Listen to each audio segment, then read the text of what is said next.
आज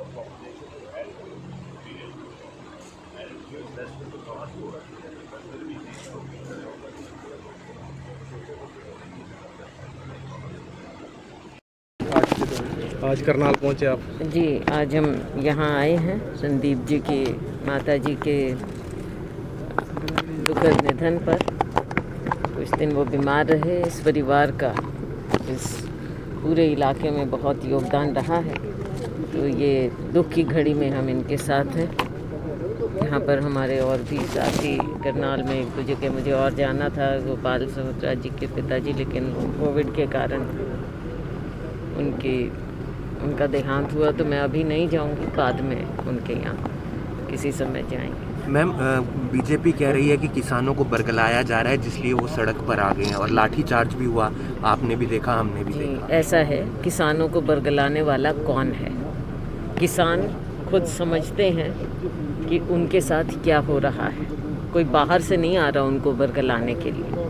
किसान समझदार लोग हैं, और अगर किसानों की ये भारतीय जनता पार्टी सरकार सुनती तो शायद ऐसी स्थिति पैदा ना होती। कोई भी कानून लाने से पहले जो स्टेक होल्डर्स हैं उनसे बातचीत करना ज़रूरी होता है। इन्होंने किसी बातचीत में कभी विश्वास तो रखा नहीं। आप देख रहे हैं ऊपर से नीचे एक के बाद एक काले कानून ले आते हैं और लोगों को मजबूर कर देते हैं कि वो सड़क पर उतरें। पिछले दिनों भी आपने देखा कि किसान लोगों को सड़क पर मजबूरन उतरना पड़ा और उन पर किस तरह से इन्होंने लाठीचार्ज किया।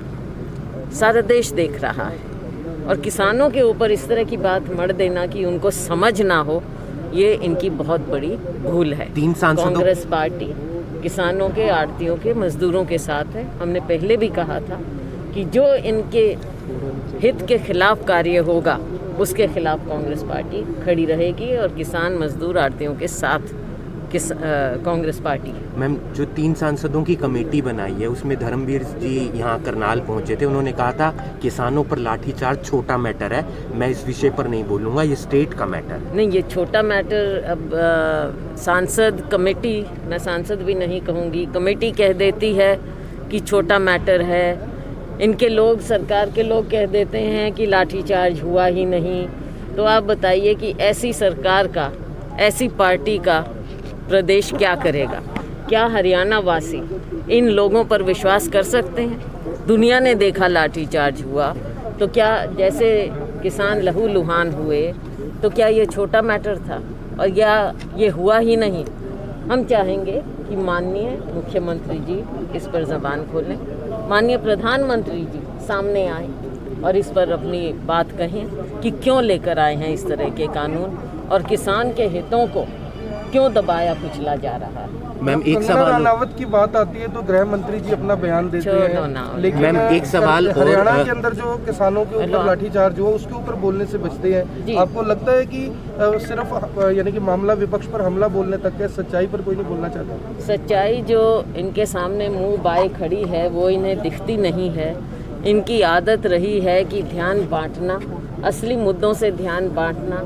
कभी किसी चीज़ पर चले जाते हैं, कभी किसी चीज़ पर चले जाते हैं। अब चाहे बॉलीवुड की बात हो या कोई और, उन पर सरकार को जाना मैं नहीं समझती एक वाजिब बात है। जो असली बात है सड़कों की, लोगों की, आम लोगों की, किसानों की, गरीबों की, उस बात पर क्यों नहीं आते? क्या उन्हें दिख नहीं रहा? देश, हमारा पूरा देश एक कृषि बाहुल्य देश है।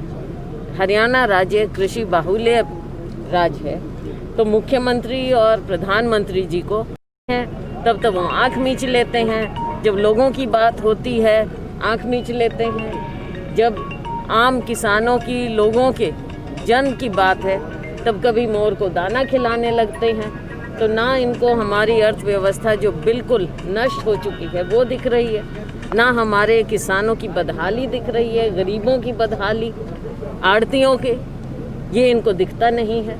तो इनकी तो आदत है कि कहीं और जाओ, कहीं और देखो, और दूसरी दुनिया में अपने आप को भी रखते हैं। लेकिन करनाल में madam Kalpana Chawla medical college पे आरोप है कि जो कोरोना से मरीजों की मौत हो रही है या दाखिल हो रहे हैं, उन मरीजों से पैसा भी लिया जा रहा है, दवाइयाँ बाहर से मंगवाई जा रही है और डीजल डालकर उनका संस्कार किया जा रहा है। इस पर क्या सोचते हैं? इस पर मैं कहूँगी कि हाई कोर्ट को इसका संज्ञान लेना चाहिए सुओ मोटो, और इसमें कोर्ट द्वारा संचालित इंक्वायरी होना मैम, चाहिए। कोरोना के मामले लगातार बढ़ रहे हैं और पंजाब ने ऑक्सीजन देने से मना कर दिया है और हरियाणा में ऑक्सीजन की कमी की बात सामने आ रही है, किस तरीके से आप देखते हम हैं? पहले दिन से कह रहे हैं कि ये सरकार केवल अंधेरे में तीर मार रही है।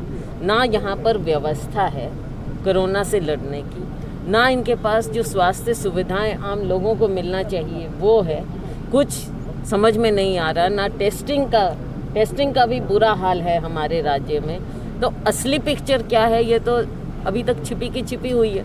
कुछ आंकड़े सामने आ जाते हैं तो लोग समझते हैं ठीक है। ना लोगों को आज के दिन लोगों को इसकी गंभीरता के बारे में बताया नहीं जा रहा है और केसेस दिन ब दिन बढ़ रहे हैं। तो सरकार तो एक कंफ्यूज सरकार है, कभी कुछ कहती है कभी कुछ कहती है।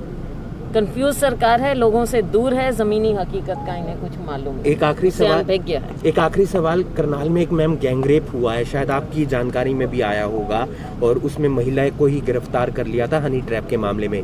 नाम जो आया है वो तहसीलदार का आया है और प्रताप स्कूल के मालिक अजय भाटिया का आया है, लेकिन इस पर अभी तक कुछ सामने निकल कर नहीं आया। क्या सरकार तथ्य छिपाना चाह रही है? असलियत सामने आना चाहिए, असलियत सामने आए। आखिरी सवाल है मैडम, आखिरी सवाल है कि स्वास्थ्य सेवाओं की जब बात आती है तो सरकार कहती है कि हम इतने 1000 करोड़ का बजट है, लोगों को स्वास्थ्य सुविधाएं बेहतर मिल रही हैं और मुख्यमंत्री जी मेदांता में जाकर इलाज करवाते हैं, जो स्वास्थ्य मंत्री है वो मैक्स में इलाज करवाते हैं। किस तरह से देखते हैं इसको? आम जनता को क्या मिल रहा है?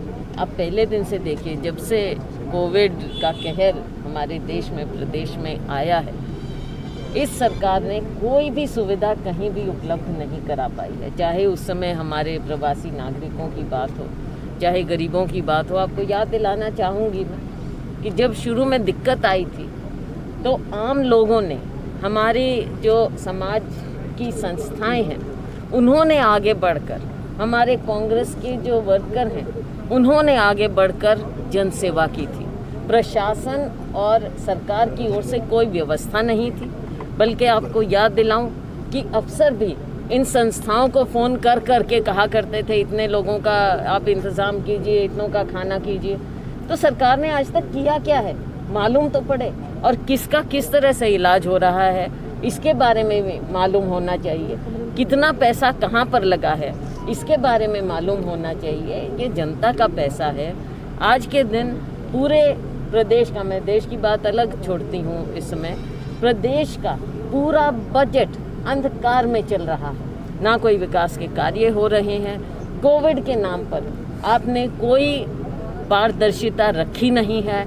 आम जनता को मालूम नहीं है कि उसको स्वास्थ्य सुविधाएं कहां से मिलेंगी। आम जनता को मालूम नहीं है कि विकास के कार्य कैसे होंगे। जो गरीब लोगों के लिए स्कीमें आई थी उनका कुछ मालूम नहीं, मनरेगा का कुछ मालूम नहीं।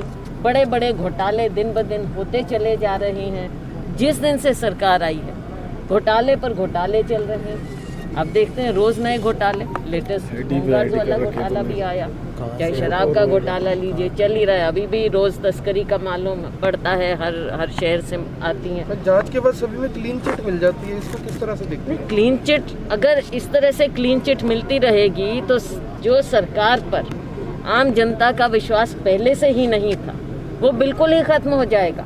ये तो ये कहना हुआ कि मर्डर हुआ और कोई कातिल ही नहीं है। ये तो इस तरह की बात हो रही है सरकार में, तो लोगों का विश्वास पहले ही नहीं था, फिर तो बिल्कुल उठ जाएगा। शुक्रिया मैम।